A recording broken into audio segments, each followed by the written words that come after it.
ప్రభునామమున కూడిచిన మీ అందరికీ ప్రత్యేకమైన వందనాలు పేరు పేరున తెలియజేస్తున్నాను. ఈ యొక్క ఉదయకాల సమయంలో దేవుడు నాకు అనుగ్రహించి నీ తండ్రిని బట్టి స్తుతిస్తూ ఆయన బిడ్డలమైన మనము ఆయన ఆరాధించేటువంటి మహా గొప్ప భాగ్యమును అనుగ్రహించిన దేవునికి, అలాగే మరి యొక్క సెప్టెంబర్ మాసపు చివరి వారం వరకు మనం భద్రపరిచిన దేవాతి దేవునికి ఒక్కసారి చేతులు ఎత్తి స్తుతులు చెల్లిద్దాం.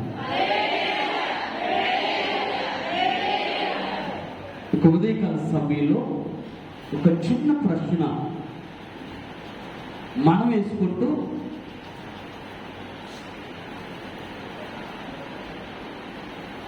మనం కూడా ఇతరులకు వేస్తూ ముందుకు సాగుదాం. ఆ ప్రశ్న ఏంటంటే, ఒకవేళ నేను మిమ్మల్ని పౌలు గొప్పవాడా పేతురు గొప్పవాడా అంటే ఎవరు గొప్పవారని చెప్తాడు?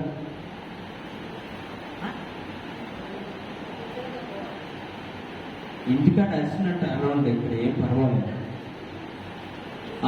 ఎవరు గొప్పవారు? పేతురు గొప్పవాడా పౌలు గొప్పవాడా? అది ఇది మనకున్నటువంటి భావన.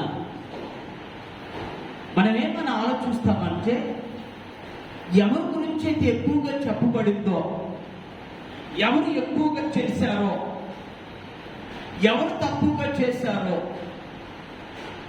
ఎవరు వాక్యాన్ని ఎక్కువగా బోధించారో, ఎవరు తక్కువగా బోధించారో అనే వాటి మీద వాటిని ఆధారం చేసుకొని మనం అంచనా వేస్తాం. వీళ్ళు గొప్పవాళ్ళు, బాగా చెప్పిన వాళ్ళు, సూటు బూటు వేసుకున్న వాళ్ళు ఇంకా గొప్పవాళ్ళు, సూటు బూటు లేని వాళ్ళు తక్కువ వాళ్ళు కదా. కారులో వచ్చేవాళ్ళు, పోట్లు వేసుకుని వచ్చేవాళ్ళు వాళ్ళు గొప్పవాళ్ళు, మిగతా వాళ్ళు కదా.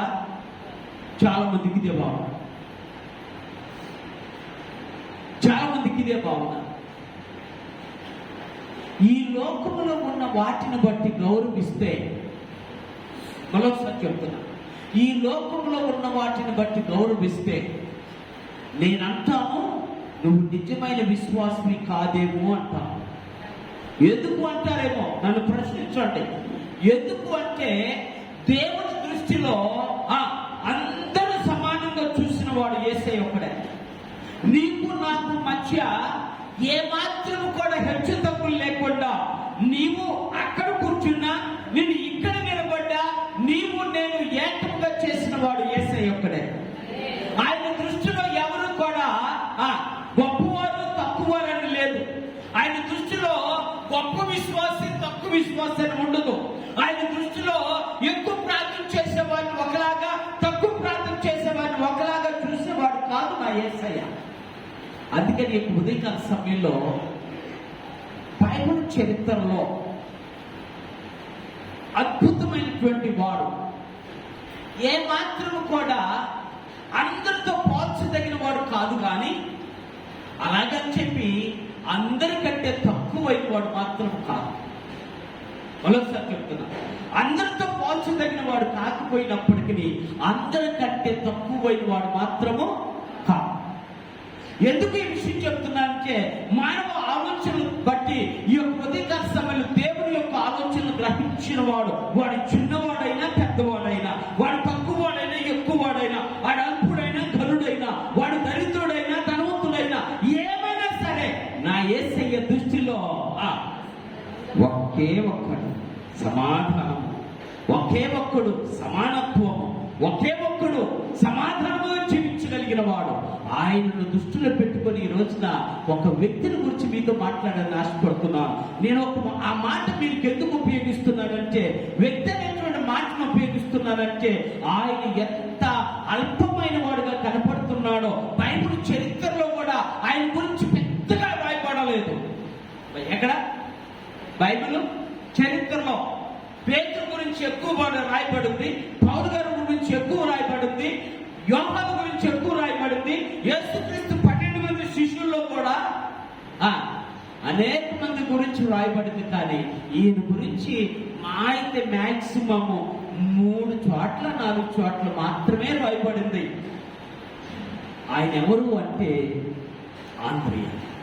ఎప్పుడన్నా విన్నారా ఆంద్రియ? ఎవరైనా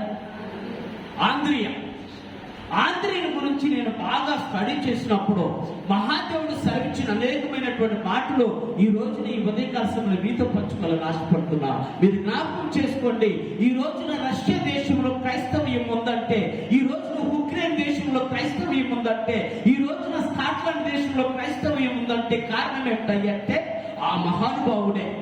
ఏ మహానుభావుడు? ఆంద్రియ. అందుకనే ఆంద్రియ అందరికంటే తక్కువ వాడు మాత్రం కాదు. ఆయన గురించి తక్కువ రాయబడినంత మాత్రాన ఆయన ఏమాత్రము తక్కువ వాడో మాత్రము కాదు. ఆయనకున్న పరిధిలోనే, ఆయనకున్న శక్తితోనే, ఆయన దేవుడు అనుగ్రహించిన కృపతోనే అనేకమైన దేశాలను సహితము ప్రభువునందుకు నడిపించిన మహా గొప్ప యోధుడు ఆంద్రియ భక్తుడు. అందుకని యొక్క ఉదయకాల సమయంలో ఆ ఆంద్రియ గురించి కొన్ని విషయాలు చెప్పి నేను దేవుని యొక్క వాక్యంలోకి ముందుకు వెళ్తాను. జాగ్రత్తగా ఆలోచన చేద్దాం. ఆ మాటను ఒక్కసారి నేను జ్ఞాపకం చేసుకుంటున్నా. చాలా మందికి పేరును బట్టి ఏంటి వారి జీవితాలు ఎలా ఉంటాయో అనేది అర్థమవుతుంది. ఒక రోజునట అలెగ్జాండర్ ద గ్రేట్ ఆయన ఒక రోజున యుద్ధానికి వెళ్ళాడట. యుద్ధానికి వెళ్తే యుద్ధం జరుగుతూ ఉంది. అక్కడ భయంకరమైనటువంటి యుద్ధ వాతావరణం ఉంది. ఆ యుద్ధం జరుగుతున్నప్పుడు ఒక ఆయన సైనికుడు ఆ యుద్ధంలో నుండి పారిపోతుంటే సైన్యం పట్టుకొచ్చి, సార్ వీడు యుద్ధంలో నుండి పారిపోతున్నాడు సార్, వీడు యుద్ధంలో నుండి పారిపోతున్నాడు సార్. ఏంటి, ఎందుకు పారిపోతున్నాడు? అయ్యా ఆ యుద్ధం చూస్తే భయంకరంగా ఉంది, అందుకే నేను యుద్ధంలో నుంచి పారిపోతే కనీసం ప్రాణాలైనా దక్కించుకుంటానని ఆశపడ్డానయ్యా అన్నాడట. అంటే అసలుకి ఎందుకు పారిపోతున్నావు కదా, ఎందుకు నీ పేరురా అని అడిగాడట. అంటే ఆయన అన్నాడట, నా పేరు అలెగ్జాండర్ అన్నాడు. ఎవరు ముందు? అలెగ్జాండర్ ద గ్రేట్ ముందు. ఎవరు? నా పేరు, పారిపోయే సైనికుల పేరు అలెగ్జాండర్ అన్నాడట. వెంటనే అలెగ్జాండర్ ద గ్రేట్ కి కోపం వచ్చింది, బాధ వేస్తుంది. అరే, అలెగ్జాండర్ అన్నవాడు ఎప్పుడు కూడా వెనక్కి తిరిగేవాడు కాదురా, ఎదిరించేవాడే కానీ వెనక్కి తిరిగేవాడు కాదు. పారిపోవడానికి ఏమాత్రం ఇష్టపడిన వాడు ప్రాణమైన ఇస్తాడు, కానీ వాడు పారిపోవడానికి ఇష్టపడేవాడు కాదయ్యా. కానీ ఆ పేరు పెట్టుకుని నువ్వు పారిపోతుంటే నాకు సిగ్గేస్తుంది. అందుకే నేను మాట చెప్తున్నాను, సాధ్యమైతే పేరన్నా మార్చుకో, లేదనుకుంటే నీ బ్రతుకన్నా మార్చుకో అన్నాడట. అంటే పేరును బట్టి కూడా జీవితాలు అద్భుతంగా ఉంటాయి. పేరును బట్టి కూడా జీవితాల్లో అద్భుతాలు జరుగుతాయి. మనం ఎందుకు పేరు పెట్టారని మన తల్లిదండ్రులను అడిగితే, నేనే అడిగాను, అమ్మ ఈ పేరు ఎట్టు పెట్టామో తెలియదు, కానీ కనీసం క్రైస్తవులు అన్న వారికి పలకటం కూడా కాదు, చేత కావట్లేదు ఈ రోజున.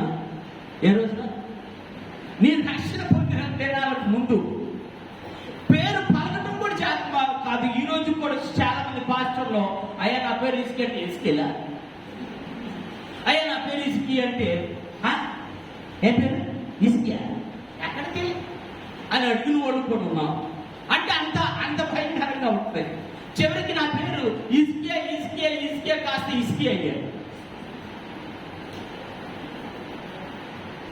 సర్టిఫికెట్లు అట్టే ఉంటుంది.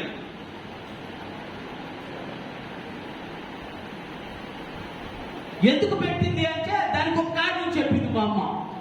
అయ్యా నువ్వు జబ్బు చేసి మంచం పడ్డాము, 3 నెలల పిల్లడప్పుడు నువ్వు చచ్చిపోతావు అనుకున్నాను. దేవుని దగ్గర ప్రార్థన చేసిన ఆయన నీవు గనక బ్రతికిస్తే నీ కోసం బ్రతుకుతాడని నేను ఆ యొక్క బైబుల్ని ఇలాగ ప్రార్థన చేసుకొని తెరవగానే నా కళ్ళు ఆ దినంలో ఇస్కియాకు మరణకరమైన రోగం కలుగుతాను మాట పలికింది.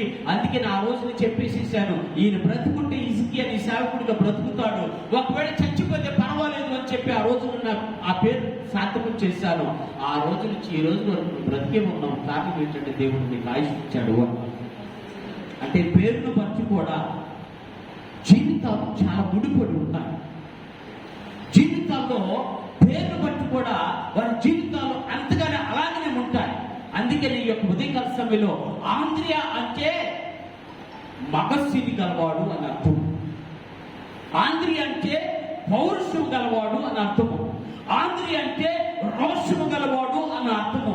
ఆంద్రియా అంటే బలమైన వాడు అని అర్థము. ఈ క్రైస్తవ జీవితంలో ప్రాముఖ్యమైనవి కాదా? క్రైస్తవుడిగా బ్రతుకుతున్నాము లే అంటే కాదట, రోషము కలిగిన వాడుగా బ్రతకాలట. విశ్వాసగా బ్రతుకుతున్నామంటే కాదు, అదొక్కటి సరిపోదు. విశ్వాసం కలిగిన వాడు పౌరుషము కలిగి బ్రతకాలి అట. దేవుని బిడ్డగా బ్రతుకుతున్నాను లే అంటే కాదట, దేవుని బిడ్డగా బలమైన వాడుగా బ్రతుకును నేర్చుకోవాలట. దేవుని బిడ్డగా నేను ఇలాగ ఉన్నాను లే, మగసిరి కలవాడనై ఉండాలి అని దేవత దేవుడు శ్రమిస్తూ దేవత దేవుడు చెప్తున్నటువంటి మాట ఏంటంటే, ఆ పేరుకు ఆయన ఏ సాటి నిరూపించుకున్నాడు. తెలుస్తున్నాడు. ఏ పేరుకి? ఆంద్రియా పేరుకు రోషము గలవాడిని నిరూపించుకున్నాడు. ఆంద్రియా పేరుకు పౌరుషము గలవాడిని నిరూపించుకున్నాడు. ఆంద్రియా పేరుకు మగసిరి గలవాడిని నిరూపించుకున్నాడు. ఆంద్రియా పేరుకు నేను బలవంతుడను, కారణం ఏంటంటే నన్ను బలపరిచిన వాడే నా క్రీస్తు అని సాక్షి చెప్పిన వాడు ఆంద్రియా. అంత గొప్ప ఆంద్రియా. ఈరోజు ఎందుకు ఈ విషయం చెప్తున్నా అంటే, ఆంద్రియా గొప్పవాడని చెప్పడానికి నేను ఏమాత్రం సందేహించడం లేదు. కానీ మనంత గొప్పవాడు కాకపోవచ్చు అయినా. ఎలా అందుకే నేను ఎందుకు చెప్తాను ఈ మాట కూడా మీకు అర్థం అవ్వాలి. మనకులాగా చదువు లేదు. ఎవరిలాగే? మనకులాగా చదువు లేదు. మనకులాగా చదువుంటే ఆంద్రియా ఇంకా గొప్పవాడు అయిపోయాడు కదా. మనకులాగా చదువు లేదు, మనకులాగా మంచి వృత్తి లేదు. ఏ వృత్తి? మనకులాగా మంచి వృత్తి లేదు అంటే మంచి జాబ్ చేసేటువంటి అవకాశం లేదు.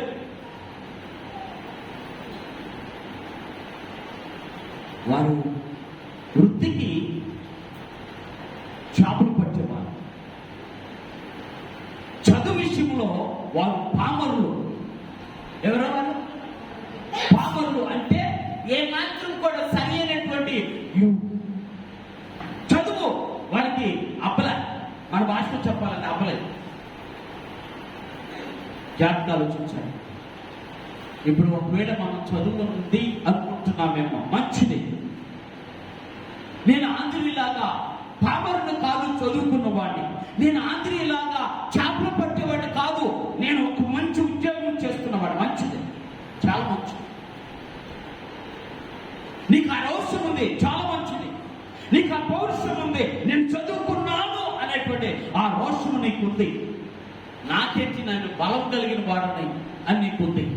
కానీ ప్రభు కొరకు ఏం చేస్తున్నావు అనేది ఆంద్రియా నుంచి నేర్చుకోవాలి.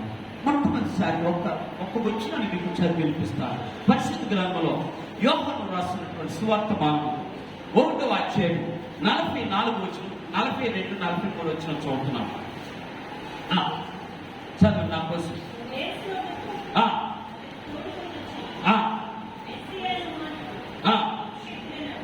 ముందు మాట కూడా చదువుతామమ్మా. చదవండి.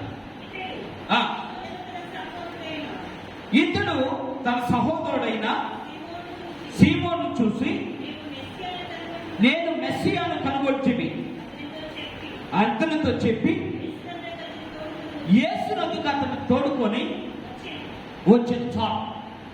జాగ్రత్త ఆలోచిద్దాం. ఇప్పుడు అదే చెప్తున్నా. పేతురు ఒకవేళ మనందరి దృష్టిలో గొప్పవాడు అయి ఉండొచ్చేమో, కానీ ఆ పేతురుకి క్రీస్తుని పరిచయం చేసిన వాడు ఆంద్రియా. అర్థమవుతుంది మీకు? ఆ పేతురుకి ఎవరు పరిచయం చేశాడు? అందుకని ఇక్కడ చెప్తా అంటాడు, ఓ అబ్బాయ్, ఓ పేతురు, ఓ తమ్ముడా, నేను ఎవరిని కనుగొన్నా? మెస్సియాను కనుగొన్నా అని చెప్పి తోడుకొని తీసుకొని ఎవరి దగ్గరికి వచ్చాడంట? యేసు దగ్గరికి వచ్చాడు. జాగ్రత్తగా ఆలోచించాడు. ఇక్కడ మొట్టమొదటి విశ్వాసికి ఉన్నటువంటి మొదటి లక్షణం ఏమిటంటే, విశ్వాసం ఉండవలసిన మొదటి లక్షణం ఏమిటంటే, మొట్టమొదటిసారిగా నువ్వు విశ్వాసి అయితే యేసుని ఇతరులకు పరిచయం చేయాలి. ఎవరికి? జాగ్రత్తగా ఆలోచించాలి, ప్రశ్నించుకుందాం. ఇతరులకి అంటే మొట్టమొదటిసారిగా మహాదేవుడు ఆంధ్రీ ద్వారా చెబుతున్నటువంటి మాట ఏమిటంటే, ఇతరులు అంటే నా వారిగా ముందు పరిచయం చేయాలి. ఎవరిని? నేను కనుక్కున్న యేసుని. దేవుని స్తోత్రం. నేను కనుక్కున్న ఆ మెస్సయ్యని ఎవరికి పరిచయం చేశాడట? జాగ్రత్తగా ఆలోచించాడు. పేతురుకు పరిచయం చేశాడు. ఇప్పుడు మీరు అనుకున్న మాట తారుమారు అయిపోయింది కదా. పేతురు చాలా గొప్పవాడు. ఎందుకంటే పేతురు యేసుతో ఉన్నవాడు, యేసుతో తిన్నవాడు. పేతురు యేసు యొక్క అంతరంగికులలో స్నేహితులలో ఒకడు. కానీ ఆంధ్రికి అలాంటి పేరు ఏం లేదు. కానీ ఆంధ్రి మాత్రమే ఎవరిని పరిచయం చేశాడు? పేతురికి ఆంధ్రియ ఒక్కడే పరిచయం చేశాడు. నాన్న, నేను మెస్సియాను కనుగొన్నానయ్యా అన్నాడు. అందుకే చెప్తున్నా, విశ్వాసంగా నువ్వు నేను చేయవలసిన మొట్టమొదటి పని ఏంటంటే, నీవు నమ్మిన దేవుడు, నీవు నమ్మకం కలిగినటువంటి ఒక విశ్వాసగా ఉంటున్నటువంటి నీవు నేను చేయవలసిన మొట్టమొదటి పని ఏంటంటే, మన వారికి యేసుక్రీస్తుని పరిచయం చేయాలి. నేను ఇప్పుడు మిమ్మల్ని అడిగితే మీరేమంటారు తెలుసా? అయ్యా చేయలేదయ్యా అంటారు. ఎవరిని? ఎంతమందికి పరిచయం చేస్తున్నావు? ఎంతమందికి నువ్వు యేసుక్రీస్తుని పరిచయం చేస్తున్నావు? ఎంతమందిని పరిచయం చేసే యేసుక్రీస్తుని?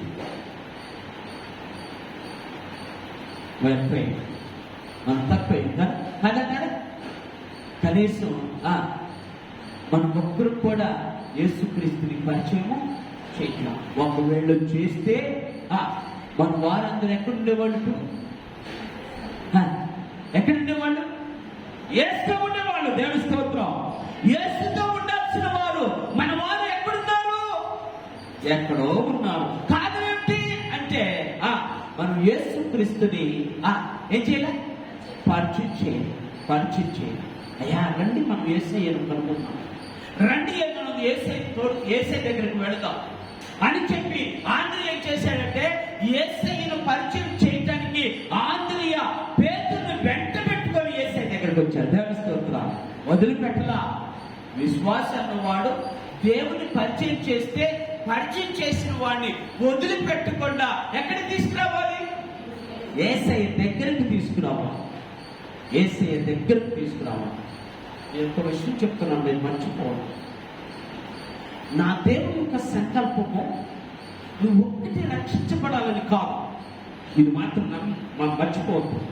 నువ్వు ఒక్కడివి రక్షించబడాలనుకుంటే నా దేవుడికి ఇంత అవసరం లే. అవునా? నువ్వు ఒక్కడివి రక్షించబడాలనే ఆశ కాదు దేవుడికి ఉన్నది. నీవు రక్షించబడి నీ ద్వారా అనేక మంది రక్షించబడాలి ఆయన సంకల్పం.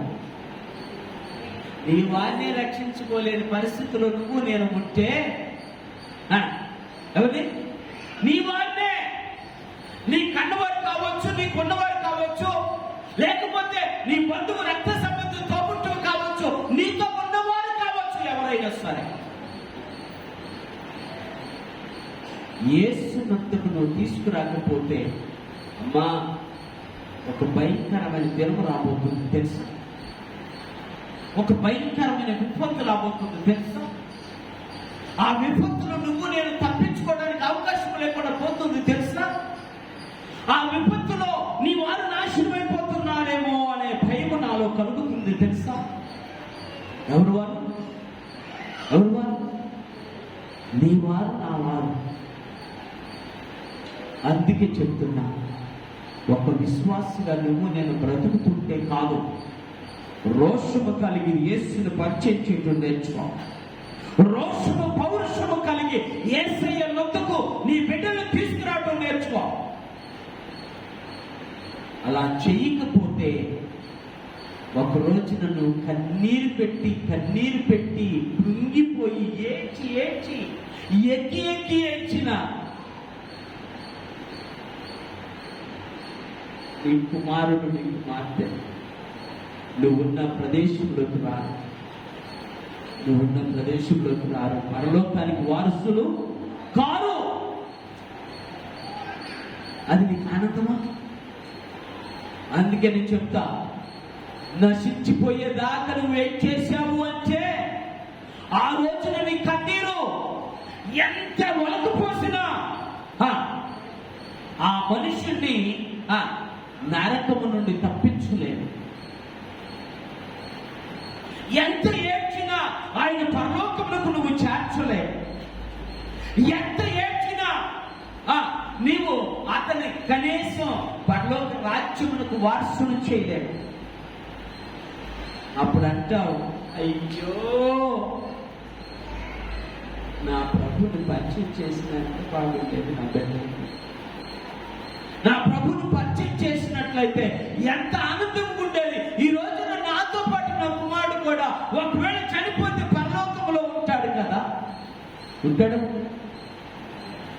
నేను ఓపెన్ గా చెప్తున్నా, మీరేమన్నా అనుకోండి.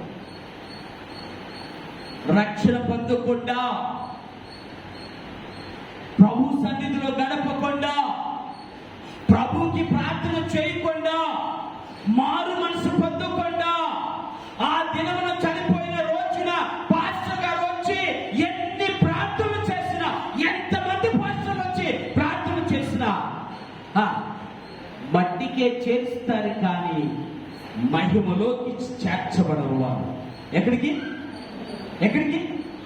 మట్టిలోకే చేరుస్తారు కానీ వారిని మహిమలోకి మహిమ పొందాలి. వారు పొందాలవద్దా? వారు మహిమపరచబడాలి కదా, నీ మహిమలో పాలు పొందాలి కదా. అందుకే నా అందరికి అర్థమైపోయింది, నేను కనుగొంటే కాదు నా వారు కనుగొన్నాను. ధ్యాన స్తోత్రాలు. నా వారు కనుగొంటే అంతకంటే శ్రేష్టమైన జీవితం మరొక లేదనుకున్నాడు. యేసుని గురించి చెప్పాడు, అయ్యా నేను మెస్సీయను కనుగొన్నాను. యేసుని గురించి చెప్పడంతో అక్కడితో ఆగిపోలా, ఆయన వెంట పెట్టుకొని వచ్చాడు. ఆ మాట మీరు జాగ్రత్తగా ఆలోచించండి. వెంట పెట్టుకోవడం అంటే మన భాషలో చెప్పాలంటే చెయ్యి వాడి మీద వేసి, అయ్యా రారా నేను చూపిస్తాను మహాదేవుని యొక్క ప్రసాదం ఏంటో, మహాదేవుని యొక్క ప్రస్థానం ఏంటో నేను చూపిస్తాను, మహాదేవుని యొక్క శక్తి ఏంటో నువ్వు చూద్ది కానీ రా అని చెప్పి వెంట పెట్టుకుని ఎక్కడికి వచ్చాడట? అర్థమైందా? యేసును చూపించేవాడిగా ఉండాలి. యేసును చూపించేవాడిగా ఉండాలి. యేసు దగ్గరకు వెంట పెట్టుకొచ్చేవాడిగా ఉండాలి. యేసును పరిచయం చేసేవాడిగా నువ్వు ఉంటే అప్పుడే నువ్వు నిజమైన విశ్వాసం. రోషము కలిగిన విశ్వాసి ఎవరు? ఆంద్రియ రోషము కలిగి పనిచేశారు. ఎవరిద్దరో అంటే ఇప్పుడు జాగ్రత్త ఆలోచించాడు. చదువు లేనివాడు, చదువు లేనివాడు, పేరు ప్రఖ్యాతులు లేనివాడు. ఓకే, చదువు లేనివాడు, పేరు ప్రఖ్యాతులు లేనివాడు, చివరికి చేపలు పట్టుకొని బ్రతికేవాడు. ఏం పట్టుకొని? మీకు తెలుసో తెలీదో, చేపలు పట్టుకొని బ్రతికేవాడు చాలా పేదరికంలో ఉంటారు. మనం అందరం రెండు పనులు చేస్తాం. ఒకటి, చేపలు అమ్మాయిని బతుకుతూ ఏమని, లేదనుకుంటే చేపలు కొనినే బ్రతికిస్తాం కదా. ఎవరు మనం కదా? చేపలు అమ్ముకున్న వాళ్ళని బ్రతికిస్తాం. అవసరమైతే చేపలు అమ్ముకొనైనా బ్రతుకుతాం. కానీ ఈయన అంతోడు కాదు. ఏమైనా చేపలు పట్టేవాడు. ఒక్క మాట ఆంద్రియ ఒక మాట విన్నాడట యేసు గురించి. ఏంటి ఆ మాట అంటే, యోహాను బాప్తిస్మం ఇస్తున్నప్పుడు యేసుక్రీస్తు అలా వస్తూ ఉంటే యోహాను బాప్తిస్మం ఇచ్చి యోహాను అన్నాడు, ఇదిగో లోక పాపమును మోసుకొని దేవుని, నువ్వు కాదా మెస్సయ్యవి? నేను నీ శిష్యుడిగా ఉన్నాను కదా, నీవు కదా మెస్సీవి. నువ్వు ఆయన గురించి చెప్తున్నావు అంటే నీకంటే గొప్పవాడు ఆయనని. ఆయన్ను వెంబడించినటువంటి మొట్టమొదటి వ్యక్తి ఆంద్రియ. ఎవరిని వెంబడించింది? యేసును వెంబడించిన వ్యక్తి ఆంద్రియ. యేసును వెంబడించడమే కాదు, యేసయ్య దగ్గరకు నడిపించిన వ్యక్తి ఆంద్రియ. అందుకనే ఆంద్రియ గురించి చెప్పాలంటే మహా గొప్ప పౌరుషం కలిగిన వాడు, మహస్సుని గలవాడు. ఏ విషయంలో రాజీ పడటానికి ఇష్టపడలా, ఏ విషయంలో రాజీ పడటానికి ఇష్టపడలా తన జీవితంలో. ఎందుకంటే తను నమ్ముకున్న దేవుడు నిజముగా మహిమ కలిగిన దేవుడు. ఎవరు దేవుడు? ఆయన నమ్ముకున్న దేవుడు ఎవరు? మహిమ కలిగిన దేవుడు, మహిమను పంచే దేవుడు, మహిమను చూపించే దేవుడు. ఇన్ని తెలుసు కానీ మన వారికి మనం మాత్రం ఏం చేయడం తెలియదు, యేసుని పరిచయం చేయటం తెలియదు. ఏ వాక్యం విన్న తర్వాత ఇంట్లోకి వెళ్ళి ఏమైనా చెప్తే వెంటనే ఏమంటారు తెలుసా? వాళ్ళ డైలాగ్ వెళ్ళి చెప్పరా, అమ్మో ముందు నువ్వు చూసుకో తల్లి కదా, అయ్యా ముందు చూసుకోయ్యా. నాకు చెప్పొచ్చాడు, ఏమొచ్చాడు నాకు? ఎందుకని చూసారా? మన విశ్వాసాన్ని మనమే భ్రష్టు పట్టిస్తున్నాం. మన విశ్వాసాన్ని మనమే మా వాళ్ళ మధ్య ఏం చేద్దాం?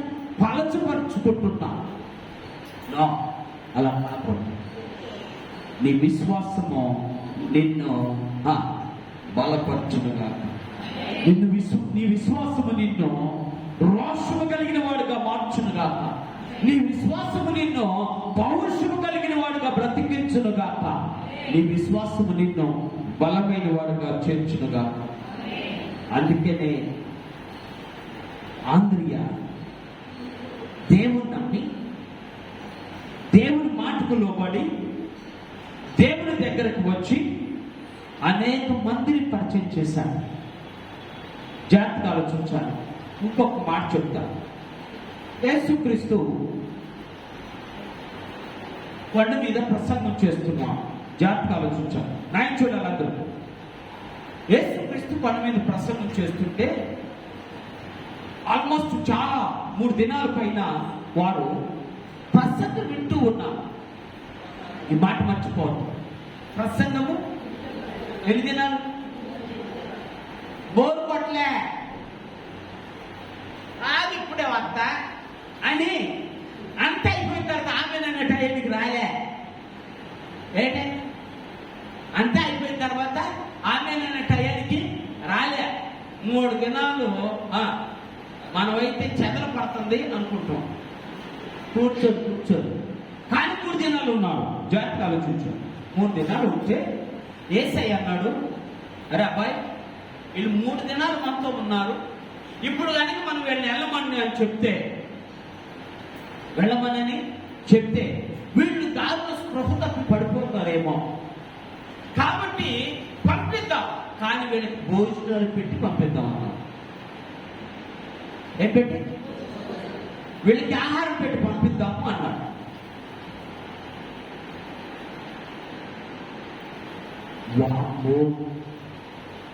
పురుషులే 5,000 మంది ఉంటే 5,000 మందికి ఆహారం మామూలు దొరికిందా?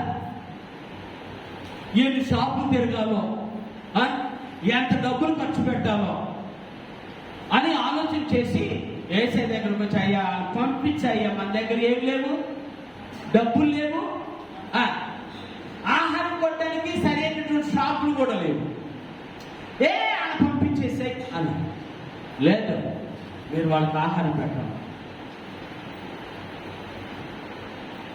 వెంటనే ఆంద్రియ ఒక బుడ్డోడి దగ్గరికి వెళ్ళి, అయ్యా ఈ బుడ్డోడి దగ్గర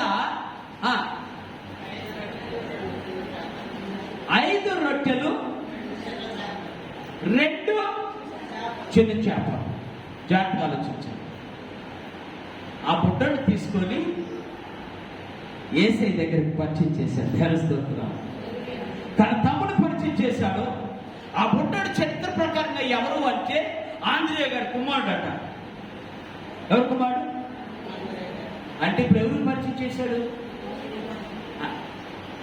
నా వారికి పరిచయం చేశాడు ఆంధ్రియా, నా కన్న వారికి పరిచయం చేశాడు అనుకున్నాను కదా. వెంటనే పరిచయం చేశాడు. ఎంత అద్భుతమైన విషయం చెప్పనా? పిల్లవాడు తన గురించి ఆలోచన చేయలా. ఆలోచించగా నిజంగా పిల్లోళ్ళు ఇస్తారండి కొద్దిగా పెట్టామంటే. కానీ పిల్లోడు ఎంతగా పెంచబడ్డాడు జాగ్రత్తగా ఆలోచించు. ఆంధ్రియ దగ్గర ఎంత అద్భుతంగా పెంచబడ్డాడో. వెంటనే నానా ఏసే పెట్టు, చేతిలో పెట్టు, ఏసే ఏం చేస్తాడో చూద్దాం, ఏసయ్య ఏం చేస్తాడో చూద్దాం, ఏసై దగ్గర పెడదాం, ఏసయ్య ఏం చేస్తాడో చూద్దాం అని ఏ మాత్రం సందేహం లేకుండా, ఏ మాత్రం సందేహం లేకుండా ఏసయ్య చేతిలో పెట్టించాడు. తెలుస్తుంది ఈ రోజున 5,000 మంది పురుషులే తిన్నా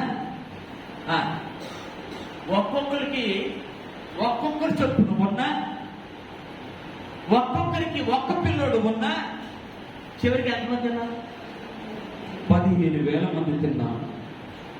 అయినా నిమ్మ కంపలు మిగిలి. ఇది మహిమ కాదా? అర్థమవుతుంది మీకు? అది అనిపిస్తే అర్థమవుతుంది. అది అనిపించాలంటే ఆ బిడ్డడు చేసినటువంటి త్యాగం గుర్తుకు రావాలి. ఏ బిడ్డడు? చిన్నవాడు. ఇప్పుడు 12 గంపలు 12 మంది ఎత్తుకెళ్ళిపోయారు. వాళ్ళలో ఆంధ్రీ కూడా ఉన్నాడు. ధరిస్తున్నారు. చెప్పుంటాడు ఇంటి వాళ్ళకి ఏమని, అమ్మా కొడుకు చెప్పేనే 5 రొట్టెలు నీ దగ్గర ఉంటే ఎందుకులే, ఏసై దగ్గర ఉంటే బెటరు, 2 చేపలు నీ దగ్గర ఉంటే ఎందుకులే, ఏసై దగ్గర ఉంటే బెటరు అని చెప్తే చివరికి ఒక గంప నాకు వచ్చిందే అన్నాడు. అంటే పెట్టింది ఎంత, తెచ్చింది ఎంత, ఇచ్చింది ఎంత? అబ్బా ఇది మహిమ, ఇది మహిమ, ఇది మహిమ. ఏసై దగ్గర ఉన్న మహిమ ఎలాంటిది? ఓకే, ఆ మహిమలో నువ్వు నేను పాల్పొందాలని దేవుడికి సంకల్పం. ఆ మహిమను నువ్వు నేను కూడా చూడాలి. ఏ మహిమను? ఏ మహిమను? ఏసయ్యలో ఉన్న మహిమను. అది చూడాలి అంటే నువ్వు రోషము కలిగిన విశ్వాసంగా బ్రతకడం నేర్చుకోవాలి. అది చూడాలి అంటే పౌరుషం కలిగిన విశ్వాసంగా బ్రతకడం నేర్చుకోవాలి. అది నువ్వు చూడాలంటే బలమైన విశ్వాసంగా బ్రతకడం నేర్చుకోవాలి. అది నువ్వు చూడాలి అంటే మగసిరి కలిగిన విశ్వాసంగా నువ్వు చూపించాలి. అంతే. అది చేశాను. సరే కదా అని సమయం వచ్చింది. శిష్యులు తలకు దిక్కైపోయారు. తలొక దిక్కైపోయారు. వాళ్ళు చీట్లు వేసుకున్నారు, లేకపోతే వారందరూ కూర్చొని మాట్లాడుకున్నారో తెలియలా. ఓ అబ్బాయి, యెరూషలేము పట్టణంలో మనల్ని చంపేస్తున్నారు. విశ్వాసులు ఏం చేస్తున్నారో తెలుసా? విశ్వాసులు ఏం చేస్తున్నారంటే వారు పెద్ద పెద్ద స్తంభాల దగ్గర, టవర్స్ అంటారు కదా, ఆ టవర్స్ మీద పెట్టి కూర్చోబెట్టి నుంచోబెట్టి వాళ్ళకి అగ్గిపొల పెట్టి పెట్రోల్ పోసి తగలు పెడుతూ ఉంటే నీరో చక్రవర్తి అన్నాడు, అప్పప్ప ఈయన నిజంగా దేశానికి ఎలుగు లాంటి వారు. అదే కదా యేసయ్య చెప్పింది. ఏమన్నాడు? You are the light of the world. మీరు లోకమునకు వెలుగై ఉన్నారు అని చెప్పాడు కదా. ఇప్పుడు నిజంగా నీ వెలుగురాని కాల్చి చంపేస్తున్నారు, కాల్చి చంపేస్తున్నారు. ఎలా భయంకరమైనటువంటి చిత్రహింసను గురిచేస్తున్నారు.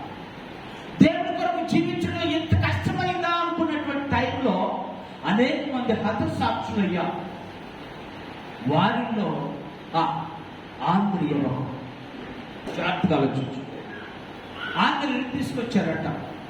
ఓయ్ ఆంధ్రయ, నువ్వు సువార్త ప్రకటిస్తున్నావు కాబట్టి మీ గురువు గారికి చేసిన శిక్ష మీకు కూడా ఏ శిక్ష చేశారు? ఆయన గురువు గారికి ఏ శిక్ష చేశారు? శిలువ శిక్ష. అందుకే మనకు వచ్చింది రక్ష, పొందుకుంటున్న మోక్ష. అదేగా మన శిక్ష. అంతేనా? ఎక్కడికి వెళ్తున్నాం? మోక్షానికి వెళ్తున్నాం, పరలోక పట్టణానికి వెళ్ళిపోతున్నాం. అందుకని మహాదేవుడు అక్కడ ఉన్నటువంటి వాళ్ళందరూ వీళ్ళు దేవుని కొరకు, యేసుక్రీస్తు కొరకు బ్రతుకుతున్నారయ్యా, యేసుక్రీస్తు కొరకు చావడానికి సిద్ధంగా ఉన్నారయ్యా అని అందరూ చెప్తుంటే ఆంధ్రియ వంతొచ్చింది.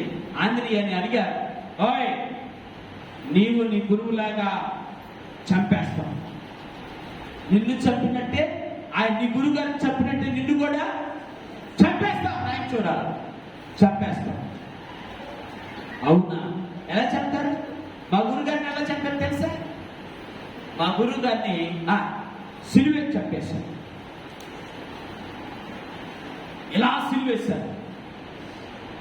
ఈ చేతిలో మేకులు, ఈ చేతిలో మేకులు, కాళ్ళకి మేకులు, నెత్తి మీద శిరస్సుకి ముళ్ళ కిరీటము, పక్కలో బల్లెపోటు, భయంకరంగా చేశారు. చేతులెత్తి చెప్తున్నా, ఆంధ్రి అన్న మాట ఏంటో తెలుసా? ఈ విధంగా శిక్ష వేయించుకోవడానికి నేను తగిన వాడను కాను. ఏ విధంగా శిక్ష వేయించుకోవడానికి? యేసు వలే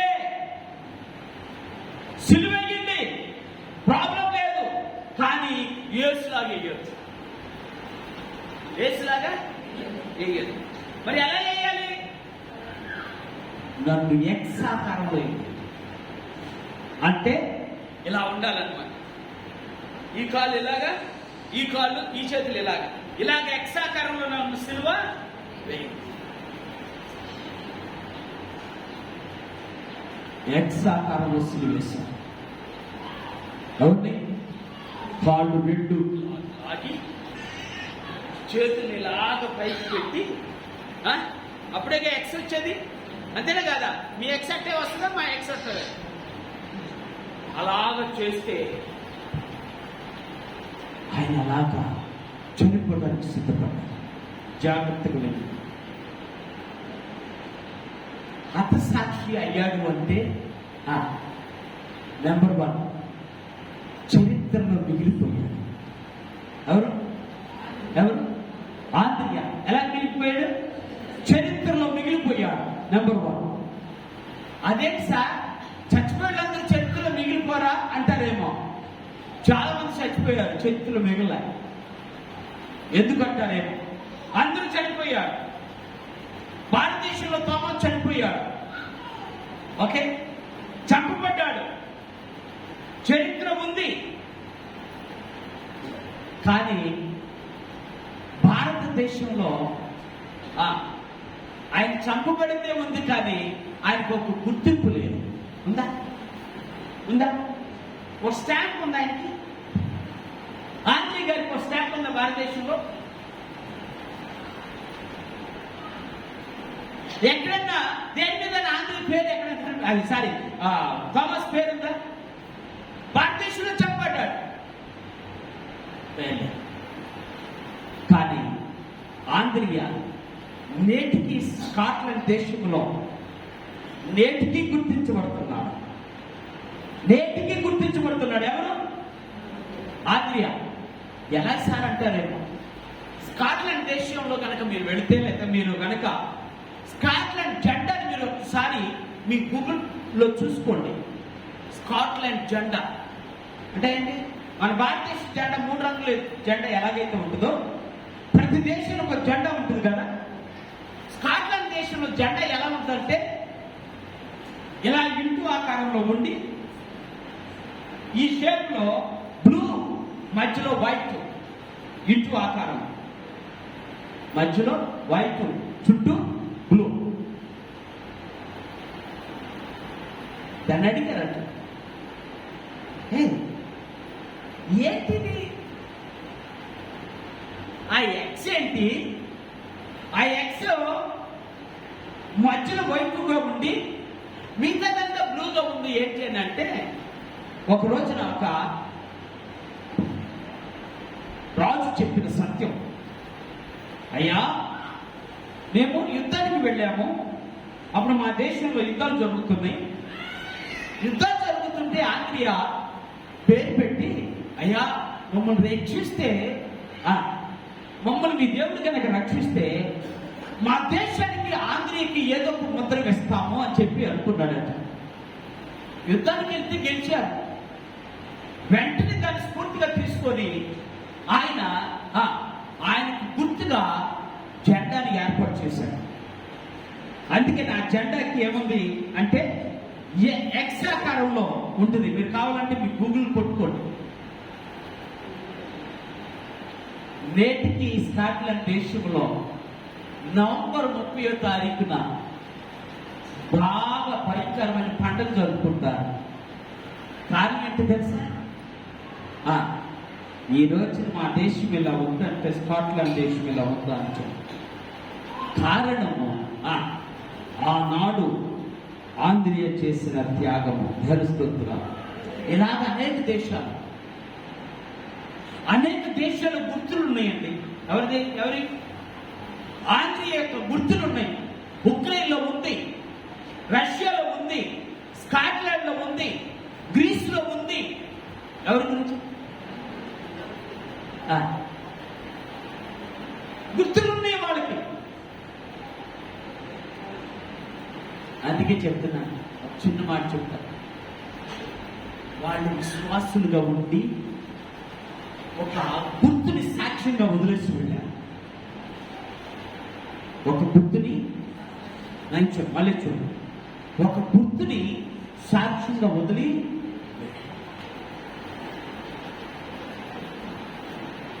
రోషం కలిగిన క్రైస్తవుడిగా నువ్వు నేను బ్రతికితే ఏదొక గుర్తు ఒక దినాన్ని వదిలేసి వెళ్ళాలి. ధ్యానిస్తున్నా ఏదో గుర్తు. No need of stamp of India. Stamp అక్కర్లే. 4 నోట్లో అమ్మా ఈ తల్లి ఎంత విశ్వాసంగా బ్రతికిందో తెలుసా? ఈ తండ్రి ఎంత విశ్వాసంగా బ్రతికాడో తెలుసా?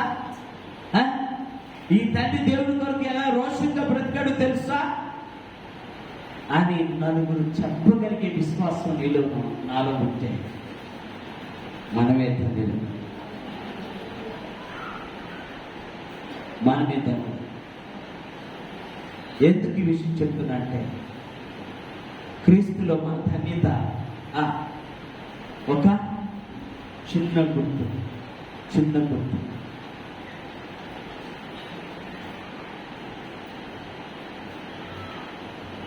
ఆ చిన్న గుర్తు ఏం చేస్తుంది? మనకు సాక్షి నిలబెట్టింది. వీళ్ళు ప్రభు నమ్ముకున్న సాక్షులు. ఎవరు వీళ్ళు?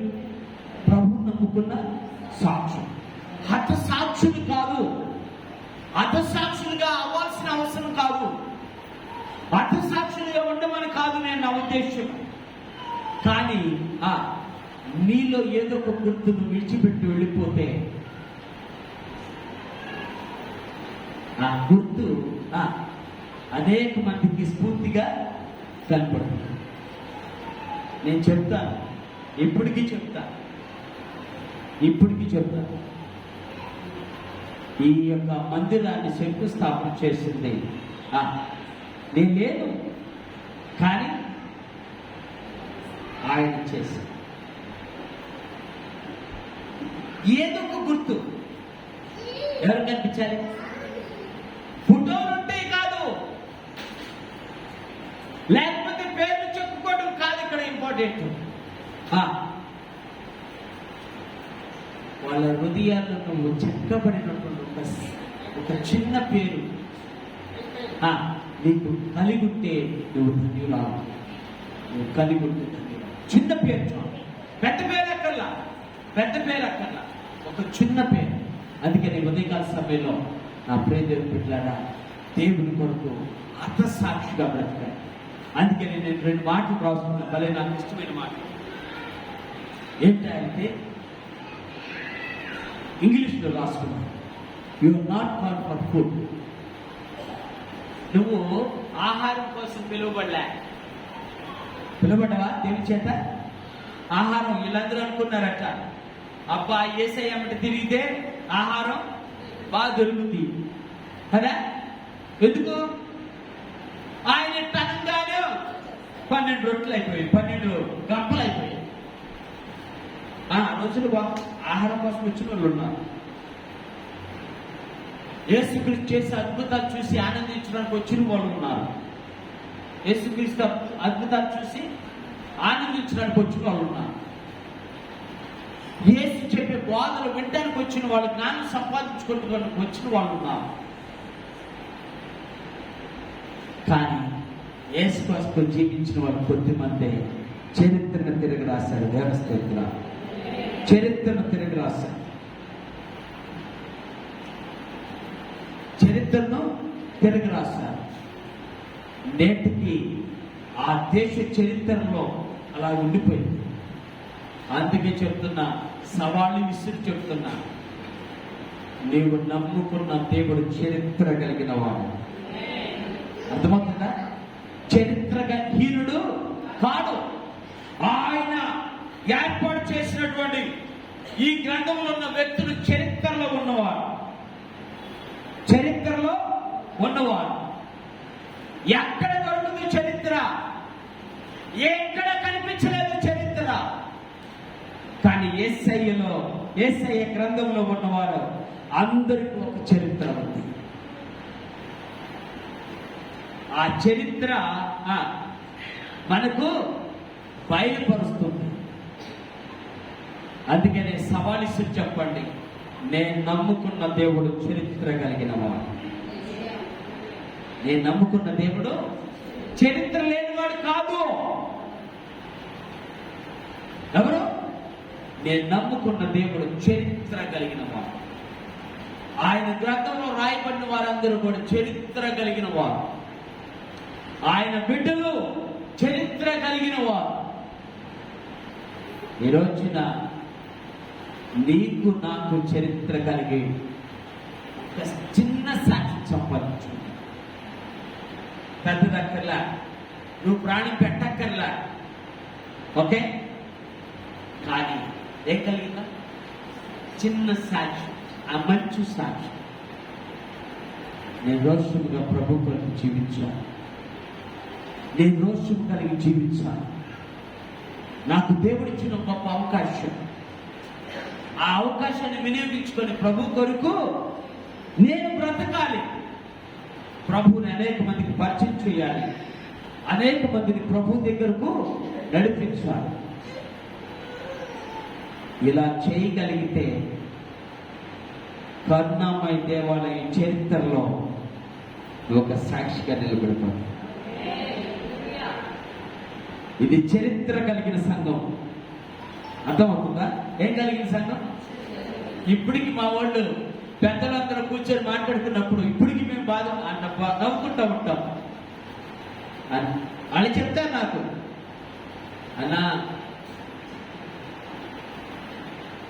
ఒకప్పుడు ఈ చర్చి పాక ఏంటి తాటాకుల పాక.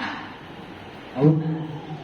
అవును, విన్నాను, చూశాను కూడా ఫోటోలు కొంతమంది దగ్గర ఉన్నాయి.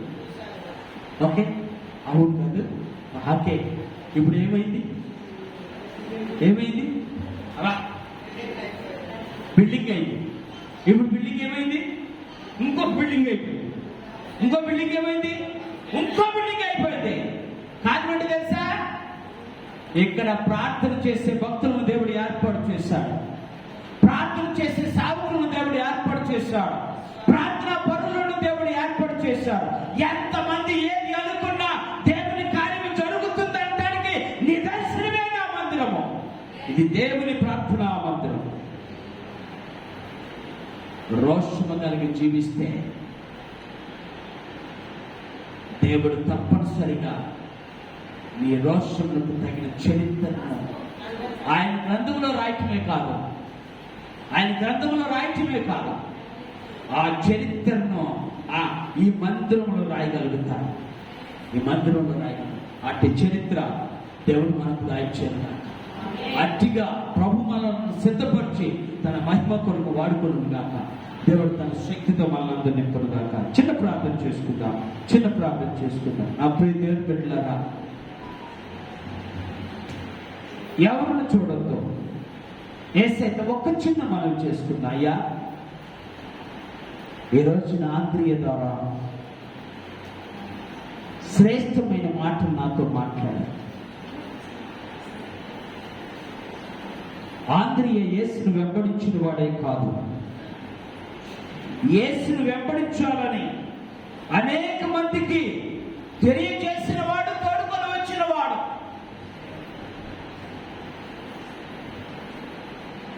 ఆంద్రియ తోడుకొని రావటమే కాదు,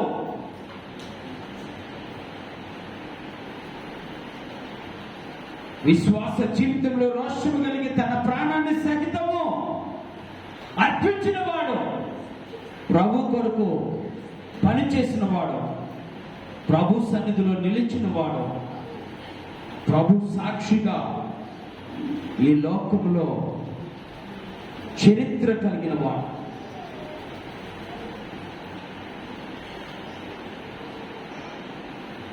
మనం ఇలాంటి రోషం కలిగి ఉంటే మనము ధన్యులము.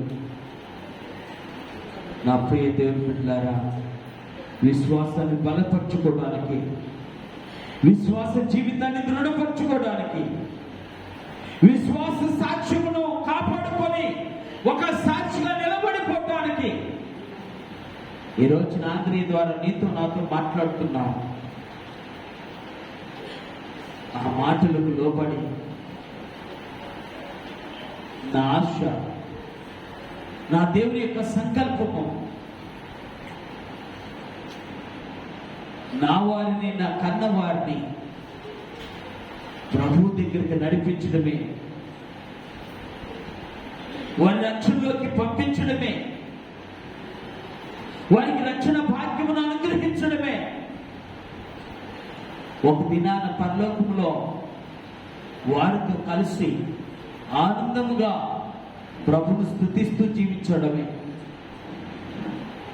అట్టి స్థితి నాకు కావాలి ప్రభు అన్నవారు మీ కుడి హస్తాలపై చూపించండి. ప్రభు సన్నిధిలో ప్రార్థన చేద్దాం.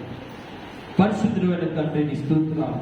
ఈ ఉదయకాల సమయంలో నాతో మాతో మాట్లాడిన శ్రేష్టమైన అయా 3 మాటలను బట్టి స్తుతిస్తున్నా. నువ్వు గొప్ప దేవుడుగా, అయా తల్లి ఆశ్చర్యగాడు, అద్భుతమైన దేవుడుగా, అర్హత లేని వారిని ఏర్పరచుకొని అర్హత కలిగించి అద్భుతాలు చేయించి అయా తల్లి అతసాక్షులైనా కూడా చరిత్రలో ప్రభు నిలిచిపోయిన నీ సేవకులను, నీ దాసులను అయా ఈ రోజున జ్ఞాపకం చేసుకోవడానికి సహాయం చేశాను. ఆంద్రియ ఎలాంటి వాడో, ఒక మాటకు లోబడి నిన్ను వెంబడించిన వాడు, ఒక మాటకు లోబడి నిన్ను పరిచయం చేసిన వాడు, ఒక మాటకు లోబడి అనేక మందిని నీ ఎద్దుకు నడిపించిన వాడు, నీ మాటకు లోబడి నీ కొరకు తన ప్రాణమును సహితము లెక్క చేయకుండా అర్పించిన వాడు. దేశ చరిత్రలో ఒక స్థిరమైన ముద్ర వేసుకొని నీ సంధిలో నిలిచిన వాడు ఆంద్రియ. అయ్యా, అట్టి సాక్ష్యం మాకు దాచి, అట్టి నడిపింపు మాకు దాచి, అటువంటి రోషము మాకు దాచి, అటువంటి పౌరుషం మాకు దాచి, అటువంటి బలమును మాకు ప్రసాదించాడు.